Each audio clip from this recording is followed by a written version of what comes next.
Hello, this video is a walkthrough on the installation process of the MOPAC static executable. Initially, you need to download the latest version of the open MOPAC source code, either by using wget or by cloning the official GitHub repository.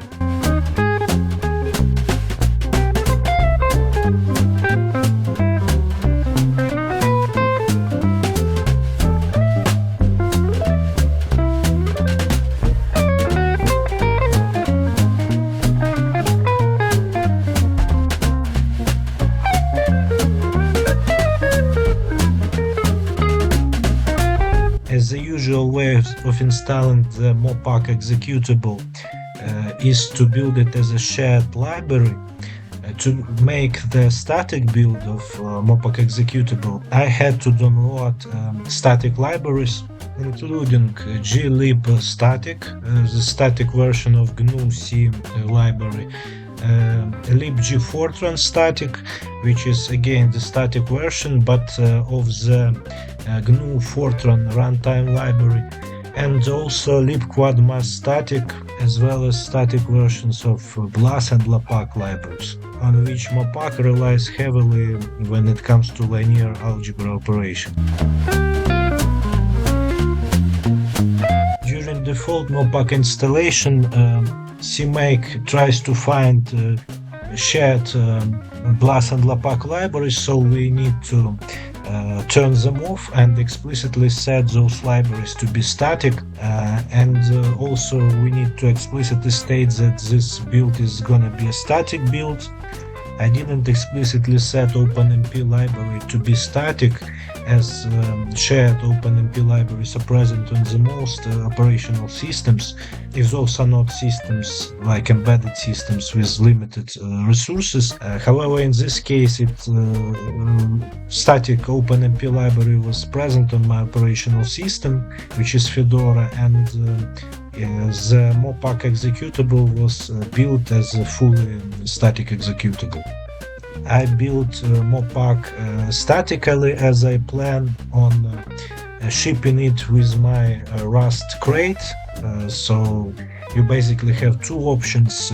Either you create Rust bindings of MOPAC, which is not possible as MOPAC is not a library in a common way. Also, it is written in Fortran, and I am not good at this language at all, and the realistic approach would be to build MOPAC and then embed it into your Rust project, into some subfolder, and to write Rust wrapper around it, which runs MOPAC in a subprocess or subprocesses controlling input and output.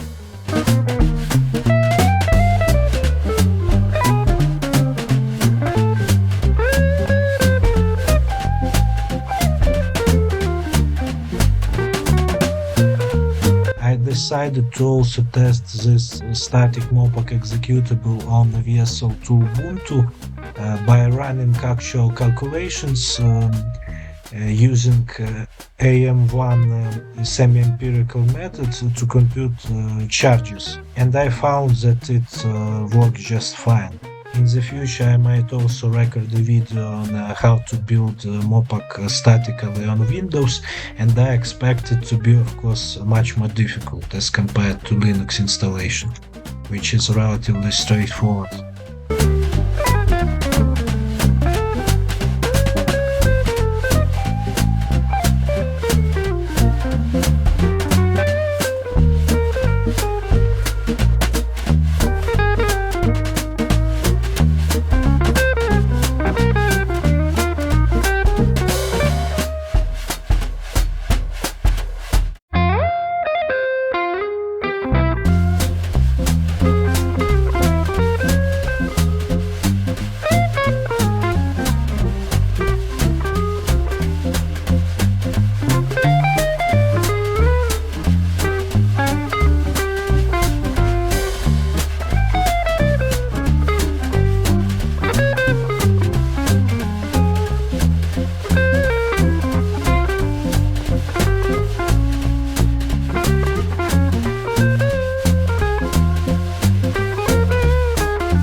that's all, folks. If you had any kind of trouble while following this walkthrough, please let me know in the comments to this video.